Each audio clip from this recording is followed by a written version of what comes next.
Good morning, viewers. Welcome to Frankly Speaking with Vibhuti Jha. As we have always discussed in this program forever, is that we like to talk about the impact and implications of things that happen around us. Because everything happens and it has an effect, big or small, tiny or large, but it affects everybody. Just like Wuhan virus, it has affected the globe, some more, some less. India with a high density of population in India. Somewhere along the line, India has done pretty well, given the population and the ratios are concerned. America is suffering, my country, America is suffering. And the economic impact, the political impact, and the social impact in virtually every sense of the term has been rather remarkable. Trillions of dollars have vanished from the market. Millions of people have been hurt, big or small, poor or rich. And Wuhan virus does not recognize national boundaries, doesn't recognize religion. It affected everybody, rich and poor, young and old, men or women. It has been gender neutral, caste neutral, color neutral, race neutral, religion neutral. Now, it has had an impact globally. Thus, it is very important to remember that the world as it will emerge out of this will be a different world. Whether you talk about the climate aspect, whether you talk about interpersonal relationships, political dynamics, in every sense of the term, the world will change. How the political leadership must now respond and react, because everything is right in the open. And the tectonic shift caused by technology, communication is almost instantaneous. You do not read about a news 3 days later in a newspaper. You almost get whatever news you wanted to know, you have it instantaneously available on whatever instrument you use. Now, to discuss such a global matter, particularly in the context of America, where many Indians live, and I am here, and in India, which is our home country, I have the great pleasure in welcoming one of the young, firebrand, vibrant, controversial, likable politician who has seen many colors of politics, Mr. Kapil Mishra. Kapil Mishra जी, आपका स्वागत है इस programme पे, Frankly Speaking पे. और आप जो है, हम और आप, क्योंकि हमने अंग्रेजी हिंदी माध्यम में सीखी थी बिहार में, तो उस हिसाब से हम अंग्रेजी और हिंदी दोनों में ही फ्लुएंट हैं. So it is your convenience whether you wish to talk in English, Hindi, or English, or both. English, both, yes. So मेरा विचार ये है कि दिल्ली में खास करके आपके दो चीजों के बारे में मुझे पूछना है. One is, I called you in some, unofficial social get-togethers, that when you first commented upon the Shaheen Bagh incident in Delhi, which is notorious now, I called you the Shahanshah of Shaheen Bagh. And there was a reason why I called you, because you changed the narrative. Your statement, which was construed and believed to have been a threat or inciting violence, which is the left media treated it as, it almost seemed that you were given the control of what the next narrative will be. Now, Shaheen Bagh, in a very bizarre way, is also happening in New York, in entire America, right? Relate your experience. What prompted you to take that bold step where the big people had not said a word about? First of all, thank you, Vibhuti ji, for inviting me on this show. And I feel lucky that here we are interacting, talking about Shaheen Bagh, because it is also important for people living in USA. What we have seen and what we have felt in Delhi in Feb this year, exactly a replication of that is happening in USA right now. What happened in Delhi is right now happening in Seattle. So good that we are talking about it. And thanks again for inviting me to discuss it. What happened in Shaheen Bagh? First of all, sense of Shaheen Bagh is not something I would actually like to know. accept as a comment upon me. If at all, I am someone who has totally opposed Shaheen Bagh and tried to expose the reality of fake liberalism, fake Mhm. secularism that was being promoted, and anti-national, anti-democracy movement that was being carried out in the name of Shaheen Bagh. And I think, yes, it was important. And you said why I came out in public and why I opposed it in those many words, because it was important, because they have blocked my doors, my roads. Our kids were not able to go to school. Our elder were not able to go to hospitals, and no one was able to go to their jobs.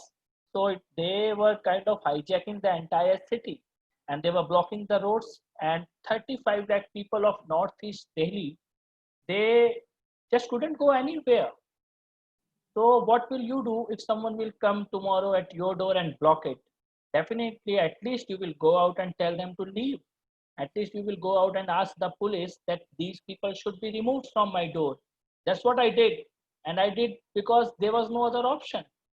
It was a complete blockade, complete hijacking of the system by hardly 1% of the population who want to hijack democratically elected system, who believe that when they will come out and hijack our roads and our system, and when they will do violence on our streets, majority will remain silent, majority will just watch their dirty show on TV, and no one will come out and look into their eyes and claim back our streets. So that's what I did. And I think that's why they attacked me, because it was it was as if a trend can emerge when these pseudo liberals will hijack the streets. Any common man can come out and claim back our streets. So yes, that's what the idea, and that's what we did in Delhi. No, no, you are absolutely right, because, as the saying goes, there are times when the brave people have to rise. And it is in that connotation I call you, in an unofficial way, the Shahanshah, because you began to call the shots and you began to define the evil that was residing there, what was causing it. Because it is important to know that we know now through newspaper reports and what we come to know, that massive preparations were involved in doing Shaheen Bagh. India got a very bad name, or the attempt was to give India a very bad name because it was coinciding with President Trump's visit to India. We also know that George Soros had committed at World Economic Forum. I mean, it's not a secret. He has said it openly at the World Economic Forum that he is allocating $1 billion to destabilize Prime Minister Modi and his agenda, which is rather remarkable that a private citizen of America was threatening a popularly elected prime minister with a thumping majority in India. He was trying to destabilize that. So there is clear evidence that world leadership of a liberal variety, of extreme liberal variety, is very concerned that somewhere along the line, their ability to influence and impact a major country like India goes into the background with Modi's coming in front. And that fear is the one which is driving the destabilization of Hindu and Hinduism agenda, so to say. उसके साथ साथ एक सवाल और भी आता है कि there is a Western worlds में ये हिंदुत्व जो शब्द है ना, इसका दुरुपयोग बहुत होता है. हम और आप, अगर हमने गर्व से कहा हम हिंदू हैं, तो we get branded as Hindutva, right wing Hindutva. But मेरे हिसाब से, और I don't think I'm idiot to come to that conclusion, that it is a narrative of the Western and the liberal mindset to describe us as an evil Hindutva. But Hindutva is nothing else. If you look at critically, Hindutva is in Hindi what English में Hinduism होता है. Because हमारे यहाँ कट्टरता नहीं है. It's a beauty of Hindu faith that हमारे यहाँ किसी को कसाई नहीं कहा जाता. हमारे धर्म में वो है ही नहीं. हम तो धार्मिक प्रथा के लोग हैं.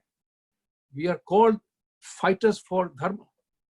तो हमारे पास अगर वो सिचुएशन है तो हमें बदनाम किया जा रहा है as if Hindutva is an evil agenda, but nobody has been able to categorically say why Hindutva is evil. Your thought on that?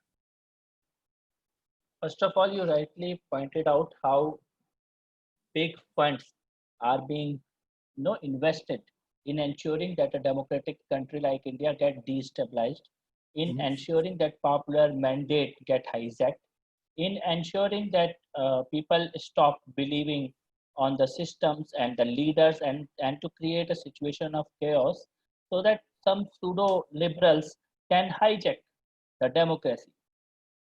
Often I give this example. If you really want to judge how a so-called liberal, the current liberals of the world and the current leftist of the world, what exactly they are aiming for. So if you have to judge them, you have to judge them from the places where they are ruling, not from the places where they are in opposition. So which countries these so-called leftists are ruling? They are ruling North Korea, they are ruling China. So that's how they become when they actually get the power. And when they are in a position, they use all these words like liberalism and freedom just to hijack the popular mandate, just to hijack the truth. And they don't believe in democracy, because if they believe in democracy, let them come out and participate in democratic processes. But what they do, they fund violent protest against elected governments. That's how they function all across the world, and that's what they have done in India. That's what they are doing in USA right now. So coming on to Hinduism and Hindutva. First of all, I think time has come. We need not to be apologetic about, even if they call us radical Hindu or Hindutva or right wing or hardcore, whatever it is. Whatever it is, we need not to respond to their language, and we need not to be apologetic about it, because Hindu is the only religion we don't teach to kill non-believers. We don't believe in killing non-believers. So on any parameter, if you look at top 3-4 global religions, we are the most peaceful one, because we allow non-believers to live, and that's the core of it. That's the core of it. And we have not gone and captured any land anywhere. ना किसी पे attack किया है, ना किसी की जमीन पर कब्जा किया है. And we are Hindu only society in the world currently who have survived a 1400-year long onslaught on the Hindu community. For last 1400 years हमारे पे अटैक हो रहा है, हमला हो रहा है, मारा जा रहा है. मुझे लगता है we have faced most violent attacks. We are a community, Hindu community, that has faced most violent attack in human history for the longest time. And still, if someone would like to put us as the criminals, as the attackers, as the wrongdoers, just because they are hating the fact that we survived. They hate the fact that how come this bunch of people calling themselves Hindu, they have survived, because no one else has survived their attacks. We have survived, we are flourishing just because of our liberal nature of our society, flexibility in as the core of our dharma. That's why we have survived over all these years. So I would like to just say one thing: be proud of. We should be very proud of being Hindu. We should be. We should not be apologetic about being Hindu. And let's talk facts. दुनिया में कौन किसको मार रहा है, पिछले 1400-1500 सालों से कौन मार रहा है, रिलीजन के नाम पर कौन मार रहा है, कहां पर कितनी वायलेंस हुई है, इसमें मरा कौन है. 1947 direct action day, what happened when Pakistan was created, what happened in Jammu and Kashmir, what is happening to Hindus and Sikhs in Afghanistan and Pakistan and Bangladesh right now. Let's talk on facts. And what is happening to Muslims in Hindu majority nation. Let's talk on facts. What was the percentage of Hindus in Pakistan and Bangladesh in 1947, and what was the percentage of Muslims in India in 1947, and have the population of Hindus and Sikhs increased in Pakistan or Bangladesh or not, and have the population of Muslims increased or decreased in India. That's how we can judge societies. When we are in majority, what we are doing, and when they are in majority, what they are doing to minorities. I think it's for everyone to see very clearly. who is doing what exactly they are aiming. We don't have any concept of jihad. We don't have any concept of expansion. तो जब मोदी जी ने लद्दाख में बोला कि विस्तारवाद का अंत आ गया है, तो एक विस्तारवाद चाइना का है, पर एक और विस्तारवाद है जो लैंड जिहाद के द्वारा, लव जिहाद के द्वारा कब्जा करने की बात करता है, जो पॉपुलेशन ब्लास्ट के द्वारा डेमोग्राफी चेंज करने की बात करता है, वो भी एक तरह का विस्तारवाद है. तो I think when we talk facts, and that's why they attack us, because they cannot argue on logic and facts. The so-called liberals, they become most narrow-minded when it comes to debating on logics and facts. Yeah. That's a very good point, and that also brings me to another issue here. कि sometimes वो कहते हैं कि अपने गिरेबान में ही हमें झांकना भी चाहिए. तो हमारे पास इतना ज्ञान है, हम इतने, we are so accepting, we are more than tolerant. Western में इन लोगों ने promote किया है word कि we should be tolerant of others. But I'm saying that Hinduism has gone beyond tolerance. We are accepting of everybody. Because हमारे धर्म में, as you rightly pointed out, that we have been home to all persecuted religions in the world who came to India, whether it was Parsis or whether it was Jews or even Christians persecuted elsewhere came to India. We embraced them, we accepted them, we accommodated them, and never imposed a condition that they have to convert to our faith if they want to live here. So result was that India had prosperity of many other faiths. So the American word of the melting pot is far more relevant in India, where they have always melted and maintained their identity.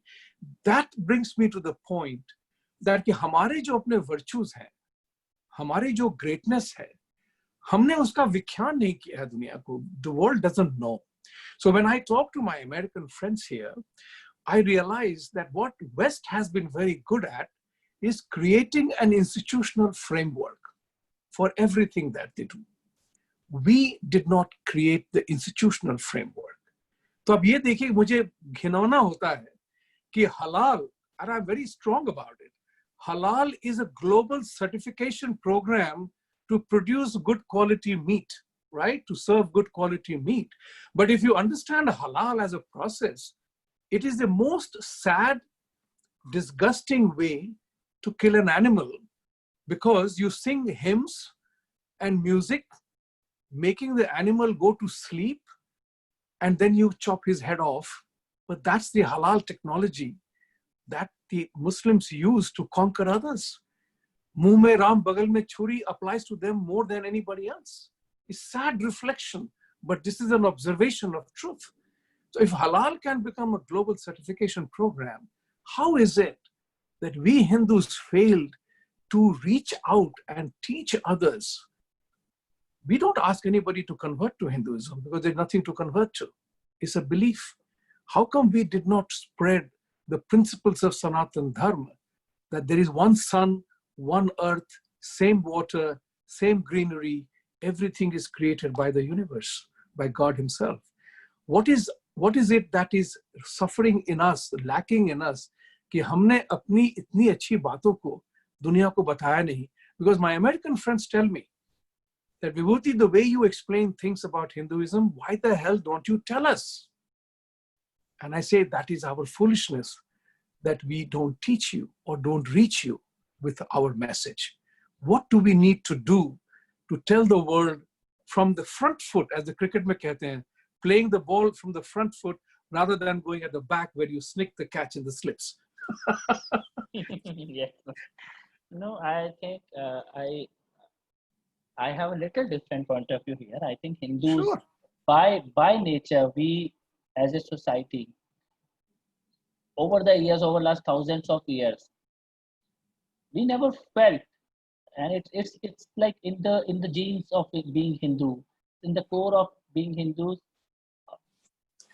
ज्ञान को कोई ज्यादा आके, unless someone is coming out and asking for it and seeking it, generally even Hindu sages and sadhus and sons, it was not in our nature to go out and tell them that we know something, and let us not teach you, and we are the better ones and superior ones, and we will teach you, and or we will train you. So even so this is what Hinduism is. So if there is, even if there is someone, a sadhu with jnana and or knowledge of dharma, or someone who has actually experienced the nirvana, they will not go out and start telling and preaching. They will just sit quiet and enjoy being what they are. And if at all someone will reach out to them, maybe or may not, they will say something. So it's more inner kind of religion, feelings, spiritual. So I think so core of Hinduism is never about going out and telling anyone about anything that we know. Yes, in the modern world it seems like that we are lagging behind in telling the world what we are, that we are not doing the so-called marketing to expand Hinduism, or to kind of tell people what exactly who we are. But that's how we survived also over all these years, because there were no institutes. Institutionalization of the religion was never done in India.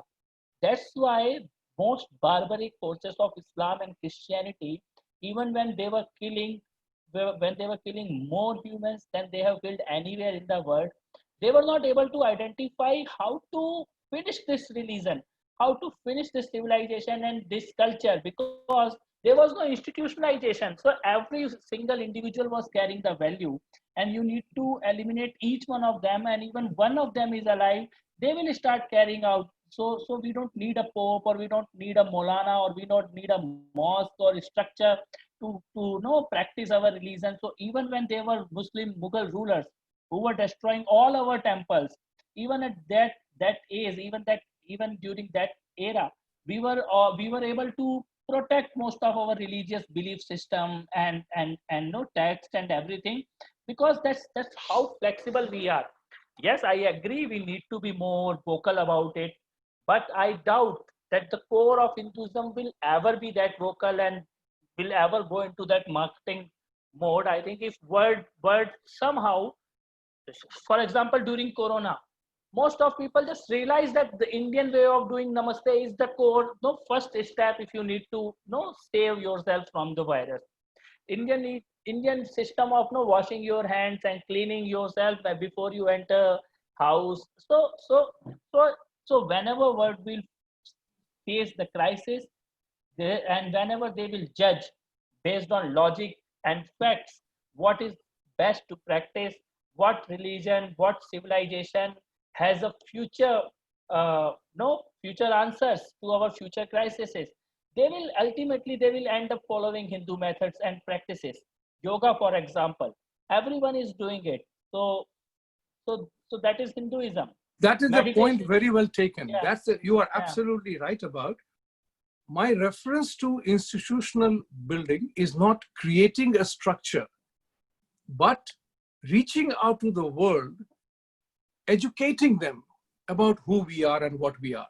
But remember one thing very important is that just we have adapted now, right? 1991, when I came here, at that time, calling India was $3.50 a minute. 1991. I have done that, so I know it. Yeah. Today, you and I, you are in Delhi, I'm in New York, and we are having this conversation live, same time, virtually free. Yes. Times have changed. So Yeah. whether you are a Hindu, Muslim, Chinese, Christian, African, whoever, you are using technology to make something happen. My saying that we Hindus need to assert and talk about ourselves is driven from that point of view. I Is agree, that- totally agree. Yeah, Yes. वो हमें कहना है क्योंकि दुनिया में एक बात वो कहते हैं कि सर्वाइवल ऑफ द फिटेस्ट की बात होती है, but that theory has proven wrong. It is not survival of the fittest, but those survivors are the ones who adapt and adopt with the change. Yes. तो Totally आज के जैसे मैं जैसे I'm a very frank person. I have no ill will at heart. So I ask my Muslim friends, does Quran say use fly in the plane? Does Quran say use iPhone and Samsung? But you are using it. Where does Quran Sharif say that? Where does Bhagavad Gita say that? But there's a story said there. Is that life is a function of human progression. So human progression may, we have to now see, but I tell you something, you might like it. Yeah. Like कहते हैं कि हर एक disaster is an opportunity for someone. Yeah. Or it teaches us a lesson. So I've always said, I believe in Sanatana Dharma because it's one nature, one world, one earth, everything is universal, right? Universal principles, respecting nature. So I have always said that Sanatana Dharma is absolutely neutral in its treatment of life around us. It doesn't discriminate. It doesn't discriminate at all because we all, according to our physical structure, we have a life to lead. From the ants, snakes, birds, trees, you and I, right? So which is wrong and which is right? We don't know, but we are all part of nature. And I'm very fortunate, I say, that God gave me birth as an Hindu because I don't have to follow any rules. I can pray as many times as I want, pray or not. But as my father said, it will always be what you do that defines you. Right? 5 baar namaz padh ke, with due respect, if I go and blow up 20 people, right? And you don't pray at all, and you drive in your truck and you save five people's life, I suspect you are a better Khuda ka banda than I am, right? That's the way we have to reach out to the world as a matter of education and reach. Now, coming back to another very interesting topic, you are a politician. You were in AAP, Aam Aadmi Party. Something drove you to become Aam Aadmi Party member. You left, you became a minister, you left. So tell the public, and now you're part of BJP. You lost the election in Delhi. This is public record, you yourself shared with me. So the question here is, how do you see the political alignments playing in India right now? Because politics makes a strange bedfellows. Think about it like this. Sharad Pawar, Uddhav Thackeray, and Sonia Gandhi are running Maharashtra politics, governance, where each one of them hates each other, right? So I wonder who is having fun and who is getting taken for a ride. In that sense, what's happening in Congress party and what's happening with AAP? I have a thought why BJP doesn't contest AAP seriously in Delhi, but that is another moment, I'll tell you that. But the point is, Rajasthan mein kya ho raha hai? Is Congress is meeting towards its end? Are we reaching towards the end of Congress party as we knew it? Or will there be a resurgence in Congress party?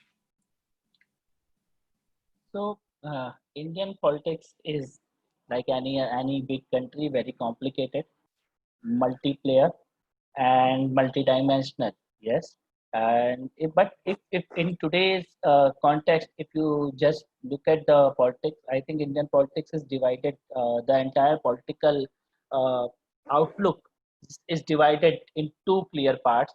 One is where people proactively talking about nation as a whole, talking about how we can grow, talking about how to protect the vulnerable sections and persecuted minorities, even if they are outside our country, talking about a strong army, talking about a proactive action against terrorism, talking about pro-poor and pro-women policies and measures.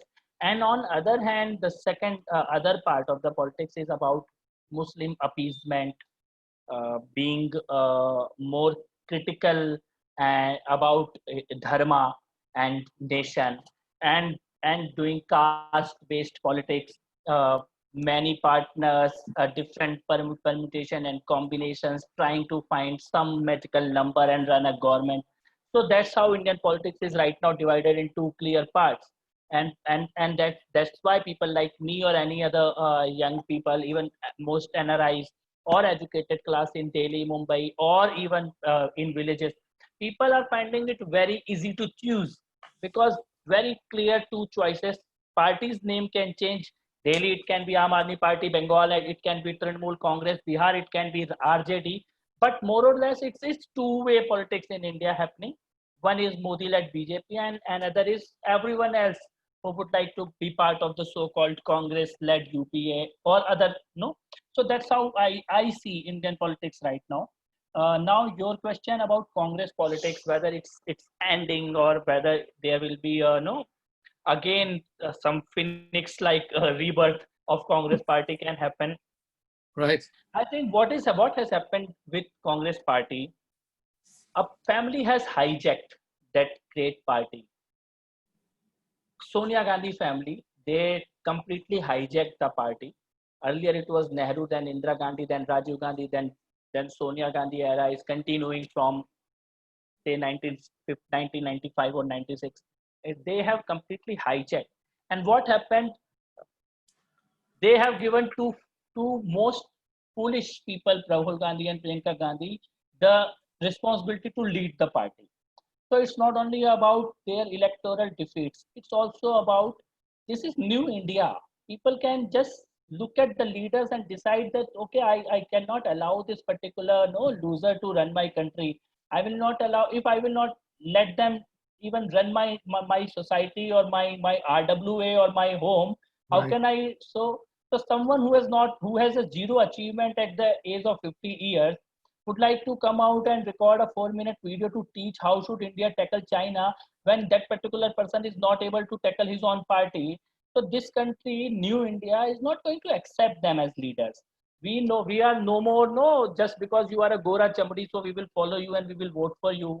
Just you can't speak Hindi, you don't Right. understand the language of the people. True. You hardly spend a day in country. When your party is splitting in pieces, you don't even have time to meet your leaders, and you are so and incomings and outgoings of the party. So Hardik Patels are incoming, and pilots and Sindhyas are outgoing. Sanjay Jhas are outgoing from the party. So that's how you see. So I don't see any hope in Congress party, not because until Gandhi family is there, not because the party can't improve or something. People of this country, India, they are not going to tolerate. They have already had enough. So you just can't because you have done your nose like your grandmother or you have done your hairs like your father. It's you are not going to get votes on those parameters anymore in this country. You have to go out and prove, and it's not more it's just not about any family anymore.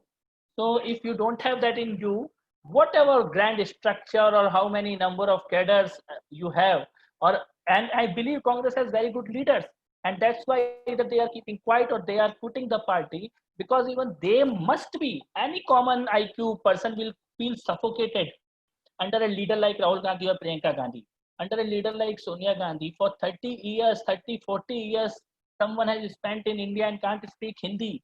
I think Katrina Kaif has learned better Hindi than Sonia Gandhi in last 5-7 years.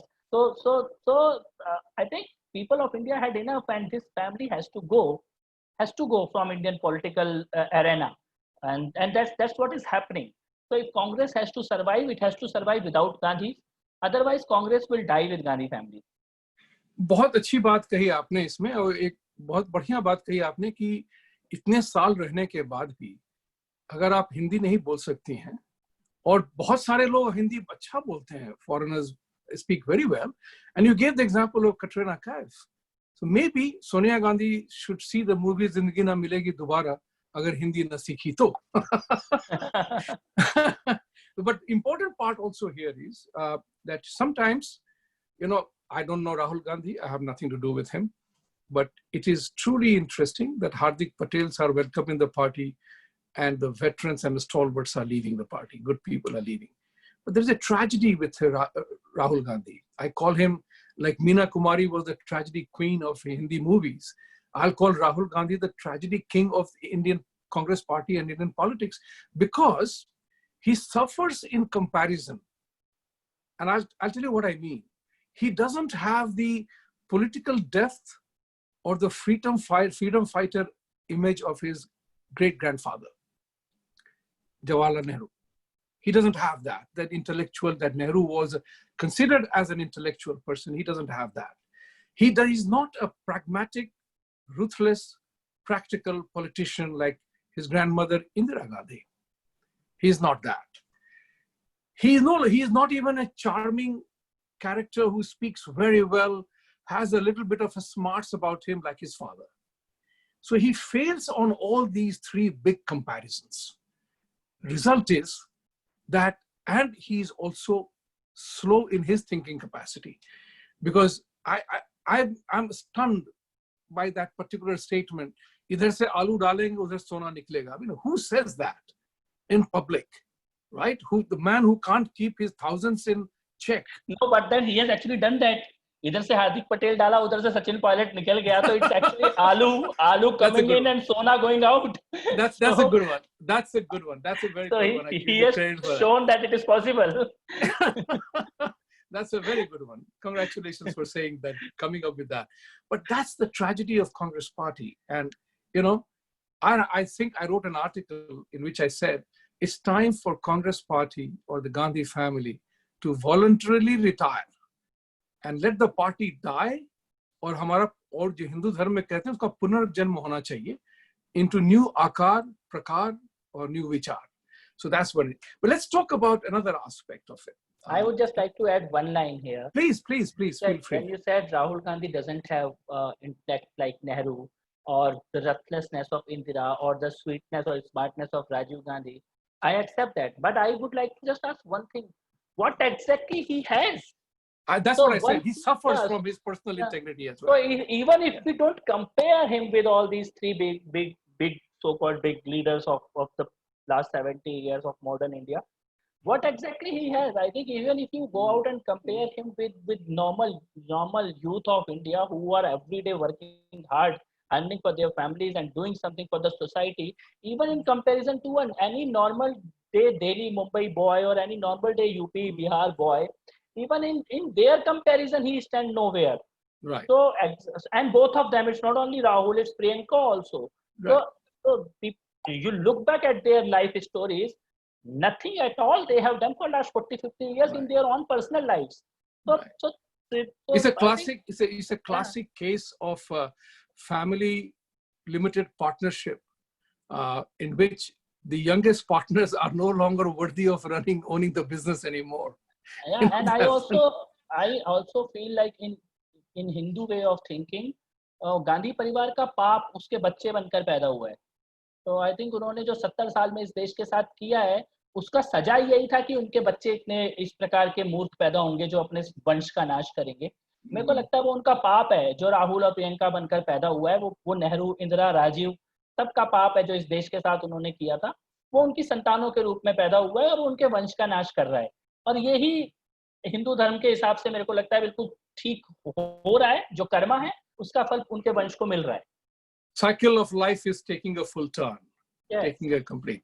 That's wonderful. Now let's talk about a couple of things, which is United States and India relationship.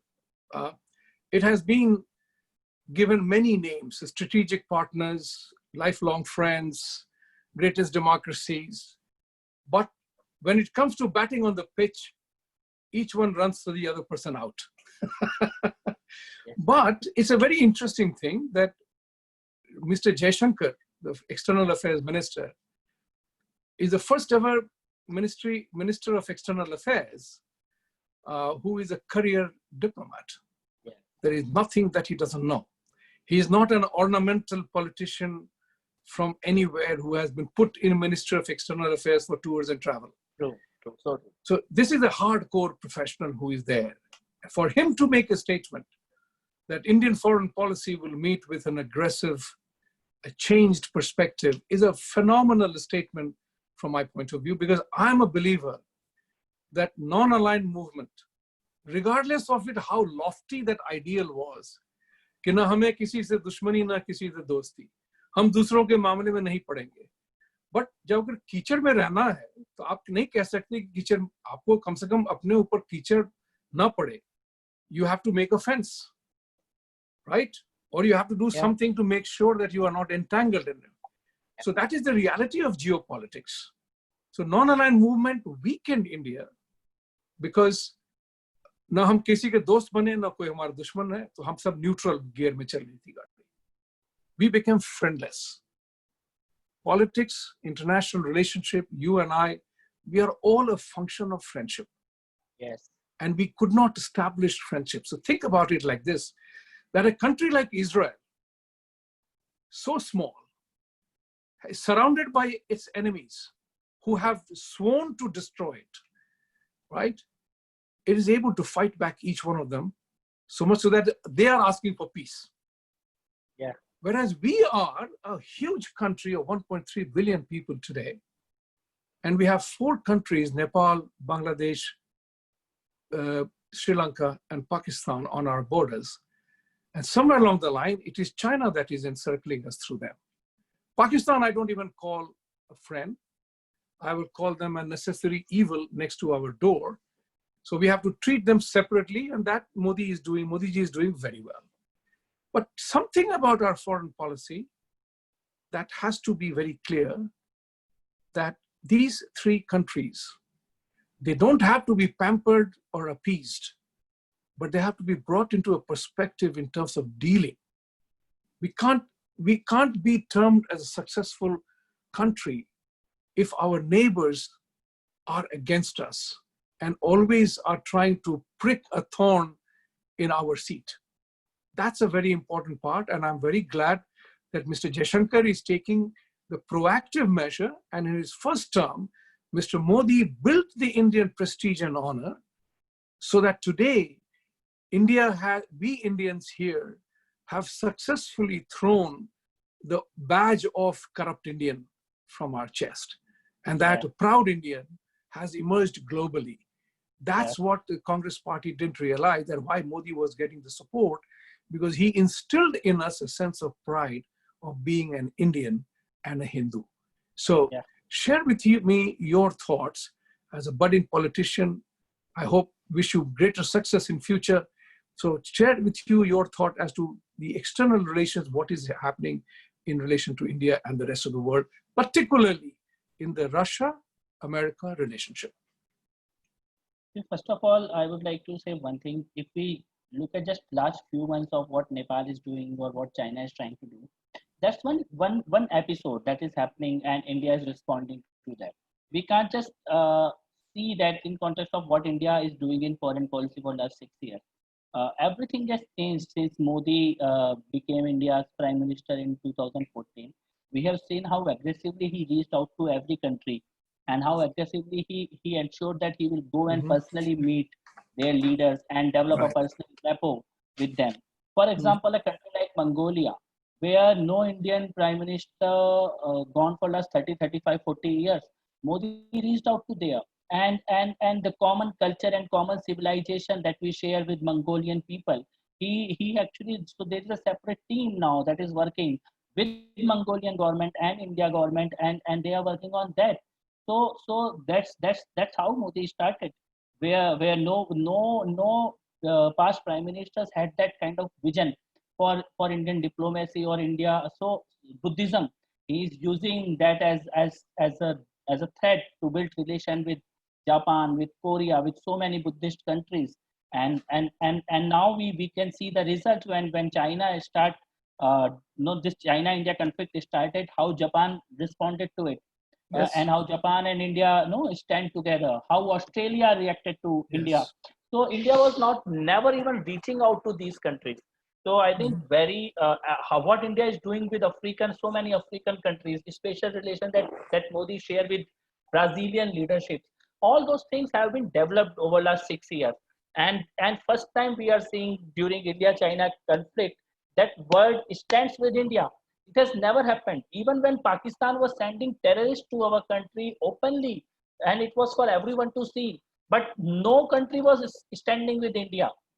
So that isolated we were over last 70 years, that even Islamic terrorism, we were not able to make a case on global stage. And right now, when we are actually in conflict with the global power, number 2 global power of the world is strongly standing with us. The kind of language that USA is using, we have never seen that language. The kind of every week phone call with Putin and Modi that we see, it has never happened. Defense ministers visit to Russia, and how immediately we got advance delivery of the weapons from Russia, from Right. France, from Israel, the air defense system, everything that is happening so fast. So why it is happening right now? Because Modi has invested his time and energy over last 6 years in developing those relations, and it is also not only personal rapport. Nothing happens on personal chemistry at international level.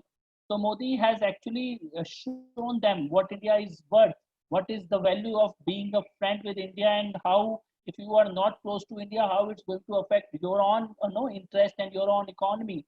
Modi has shown that. India banning Chinese apps, 59 Chinese app.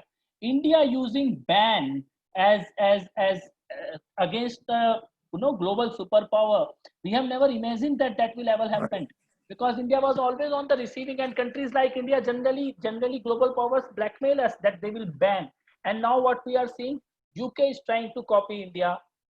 USA is trying to copy India, and their leadership is now discussing that they should ban TikTok, they should ban Chinese apps. So India is now kind of leading this global strategic initiative against Communist Party of China. So Modi has become the center of how to go ahead for all the countries. So the coordination happening between Australia and Taiwan and USA and UK. So Modi is kind of leading that coalition right now as a leader from the front. So I think we are very fortunate. We as Indians always just imagine that someday we will have a prime minister like him, who will stand at global stage at par with so-called global leaders. So that is happening right now. On coming on to USA and Russia, I think India generally, yes, it's looking as if USA-India relationships are at its best. It seems so, but India is managing quite well with Russia and USA both. And I think it will take time for Indians to actually believe on USA completely. It will be a time-taking process, because history doesn't tell us that USA can be a very reliable partner. And what Mr. Jaishankar is saying repeatedly, that Indian foreign policy is now changing, and changing very fast. And now we will deal with Russia or USA or China or whoever. We will deal at our terms and conditions, and we will see who is our best friend, and then we will stand with that best friend. So when Modi offer Corona kits to USA, and then in return he ensures that USA offers advanced weapons to India. So that's how I think it is going to be for next few years, and then maybe new partnerships will emerge. Yeah. I think Prime Minister Modi has been exemplary, outstanding in terms of doing the foreign relations part of it, because as you rightly said, US has to establish its credentials to be a permanent friend of India, because there is a very murky past, Yes. whereas Russia has been a steadfast friend of India throughout. So I feel, in my thought process, is that just as Nixon took the credit or took the initiative to establish China relationship and brought China into the mainframe, I think Trump will be the one who brings India into the mainframe, because there is a democratic principles, the values and equations, the need for establishing the connect, that this is the place we are able to connect.